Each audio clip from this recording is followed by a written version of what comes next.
Study edu take में आप सभी का बहुत बहुत स्वागत है। और हम आज बात करने वाले हैं एरे टूल की कि 3ds मैक्स में एरे टूल कैसे काम करता है। तो सबसे पहले मैं आपको एरे टूल के बारे में कुछ बताना चाहूँगा कि एरे टूल किसी भी शेप को, किसी भी ऑब्जेक्ट को मल्टीपल मैश बनाने के लिए हम यूज़ करते हैं। अ, जैसे मैंने एक यहाँ पे दोबारा से मैंने एक एक टी पॉट लिया। फाइन, इसका शेप मैं इतना रखता हूँ और इसको मूव करता हूँ यहाँ पे। फाइन, अब मैं चाहता हूँ कि इस टी पॉट के मैं मल्टीपल टी पॉट क्रिएट कर दूँ x y and z direction में। तो इसका एक तरीका है, जो बेसिक तरीका है कि मैं इसका कॉपी करके तीनों डायरेक्शन में मूव कर लूँ। फाइन, लेकिन इसमें थोड़ा वक्त लगेगा और इसी चीज़ को दूर करने के लिए मैक्स में एक टूल दिया गया है, एरे टूल। मैं टूल्स पे आता हूँ और यहाँ पे है एरे। एरे पर क्लिक किया मैंने। अब ये कि सिलेक्शन सेट इज एम्प्टी, मतलब कि आपको सबसे पहले सेट को सिलेक्ट करना पड़ेगा, यानी मैश को। मैंने मैश पे क्लिक किया और मैं इसके बाद आया टूल पर और एरे। एरे पर क्लिक किया मैंने और यहाँ पे कुछ इतना बड़ा बॉक्स हमारे पास ओपन हो जाएगा। और ओपन होने के बाद आपको डरने की ज़रूरत बिल्कुल भी नहीं है। मैं आपको इस पूरे बॉक्स के बारे में आपको समझाऊंगा कि एक्चुअली क्या है। अब मैं सबसे पहले थोड़ा मूव कर लेता हूँ व्यू पॉइंट को थोड़ा इधर की साइड, ताकि आप देख पाएँ आसानी से। अब यहाँ पे क्या है कि हमारी एक्स वाई एंड जी ये तीन एक्सिस हैं और ये इनके डायमेंशन हैं कि आप जो भी हमारा ऑब्जेक्ट बनेगा उसको आप कहाँ मूव करना चाहते हो। फाइन, ये मूव, ये रोटेट, ये स्केल, यानी ये वाली सारी वैल्यू स्केल की हैं और ये वाली सारी वैल्यू रोटेट की हैं और ये वाली सारी वैल्यू मूव की हैं। फाइन, जिस तरह आप यहाँ पे मूव की वैल्यू भी यहाँ पर शो हो रही है, उसी तरह ये वैल्यू, इन दोनों में कुछ भी फ़र्क नहीं है। अगर मैं आर प्रेस करूँगा, ठीक है, तो यहाँ पे सारी स्केल की वैल्यू आ गई। फाइन, और इसी तरह यहाँ पे स्केल की वैल्यू ये है, अगर मैं ई प्रेस करूँगा तो जो वैल्यू यहाँ पर है वही वैल्यू यहाँ पे वैसे ही काम करती है। फाइन, और इसके बाद है कि type of object, copy, instance, reference की, यानी जितने भी हमारे मल्टीपल ऑब्जेक्ट बनेंगे वो आपको कॉपी चाहिए या फिर इंस्टेंट चाहिए। ठीक है, मैं इनके बारे में भी आपको पहले बता चुका हूँ।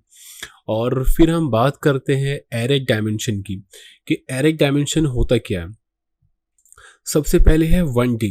1D क्या होता है कि यहाँ पे काउंट 10 कर रखें। ठीक है, 10 की जगह मैं अभी सिर्फ यहाँ पे 4 ले लेता हूँ। ठीक है, यानी इस वक्त यहाँ पे 4 काउंट तैयार हो चुके हैं। ठीक है, लेकिन वो हमें दिख क्यों नहीं रहे, क्योंकि एक्स वाई एंड जी इनकी पोजीशन 0 है, यानी इस जगह पर ही 4 हमारे काउंट बन चुके हैं। फाइन, 1D का मतलब ये है कि जैसे अगर आपको 4 एरे तैयार कर रहे हैं, 4 कॉपी तैयार करनी है, तो आपने यहाँ पे 4 टाइप कर दिया। फाइन, अब आप चाहते हैं कि उन चार से आप और 4 या फिर और ज़्यादा मैच को तैयार करना चाहें तो वो 2D हो जाएगा।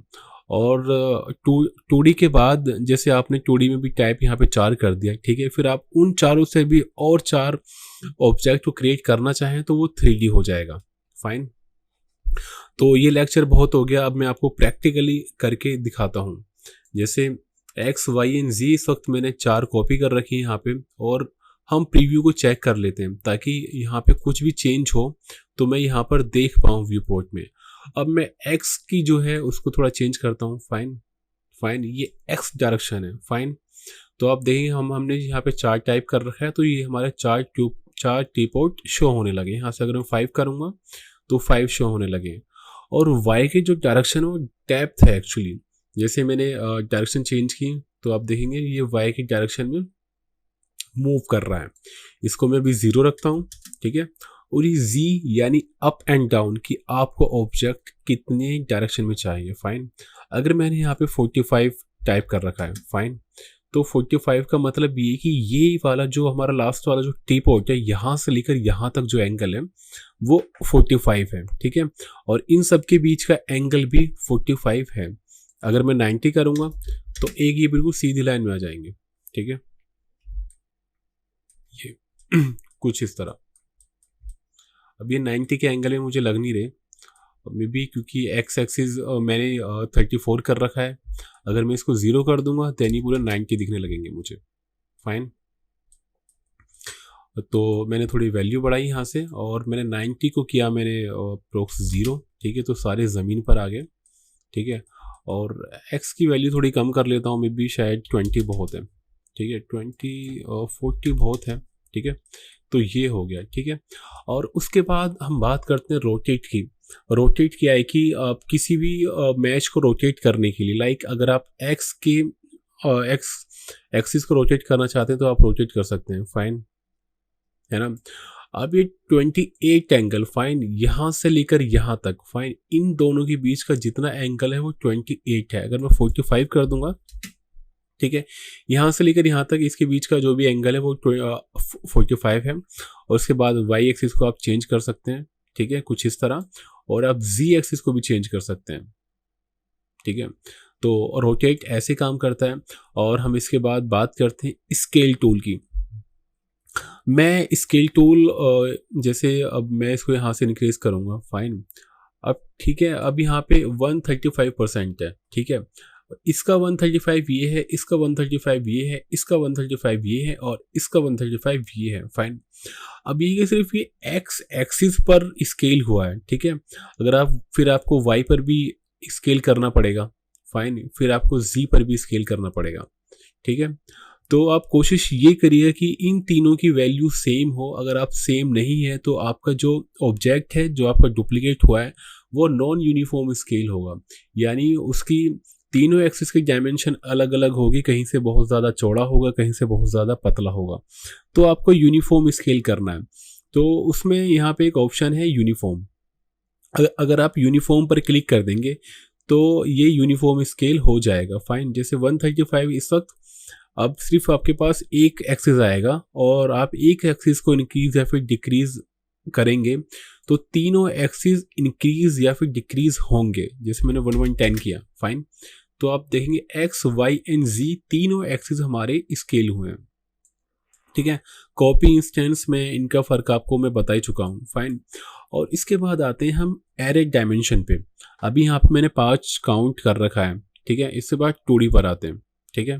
2D पर भी मैंने यहाँ पे टाइप किया 5, फाइन। अभी आपको कुछ भी यहाँ पे फ़र्क नहीं दिख रहा है क्योंकि जो हमने 5 काउंट दोबारा क्रिएट किए वो एग्जैक्ट सेम जगह पर है, ठीक है। ये इंक्रीमेंटल रॉ ऑफसेट है, यानी आपको एक्स कितना दूर रखना है जो अभी हमारे पास शेप तैयार हुई है। लाइक एक्स को मैं थोड़ा मूव करता हूँ, फाइन, ठीक है, मे बी ये इतना बहुत ज़्यादा हो गया, ठीक है। आप देखेंगे जो हमारे 5 नए तैयार हुए हैं और मैं थोड़ा वाई डायरेक्शन थोड़ा आगे ले लेता हूँ, ठीक है, ठीक है। अभी मैं आपको दिखाऊँ थोड़ा, ओके, प्रीव्यू में ऑन करता हूँ, ठीक है। अब थोड़ा मैं यहाँ पे मूव करता हूँ इसको और मैं प्रीव्यू को ऑन कर लेता हूँ, ठीक है। अब आप देखेंगे ये हमारे 5 पहले के थे जो 1D थे, और 2D जो हमने 5 सबसे पहले के तैयार किए उसके 5 और, फाइन। जैसे 1 2 3 4 5, अगर आपको सिर्फ 2 तैयार करने हैं तो आप 4 3 2, ठीक है, 2 हो गए। अब 3D क्या है, और ये इनके इंक्रीमेंटल है कि आपको कितना ऑफसेट चाहिए, आपको कितना जो तैयार हो रहे हैं वो आपको कितना दूर रखने हैं, है ना। और यहाँ पे एक्चुअली सिर्फ आपको ऑफसेट मिलेगा और आपको रोटेट यहीं से ही करना पड़ेगा, फाइन। और जैसे ये है जी, आपको हाइट ऊपर नीचे रखना है, फाइन। और उसके बाद है 3D, यानी अगर इनसे भी आपको और मैशेस तैयार करनी है तो ये उसके लिए, लाइक 3D पे मैंने क्लिक किया 1 2 3, ठीक है। अभी आपको कुछ भी यहाँ पे शो नहीं होगा क्योंकि एग्जैक्ट डायमेंशन पर बने, तो इसके लिए आपको x की वैल्यू को मूव करना पड़ेगा, ठीक है, कुछ इस तरह, फिर y की, ठीक है, कुछ इस तरह, और कुछ इस तरह z की, ठीक है। तो ये ठीक है, 1 2 3 ये 3D है। और जैसे अभी आपको 4 5 6 अगर आपको और चाहिए तो आप इस तरह बहुत सारी कॉपीज बना सकते हैं, फाइन। और इसी के साथ मैं इस वीडियो को यहाँ पे ख़त्म करता हूँ और मुझे उम्मीद है कि आपको ये वीडियो पसंद आई होगी। अगर आपको वीडियो अच्छी लगी हो तो प्लीज़ लाइक एंड सब्सक्राइब ज़रूर कीजिएगा।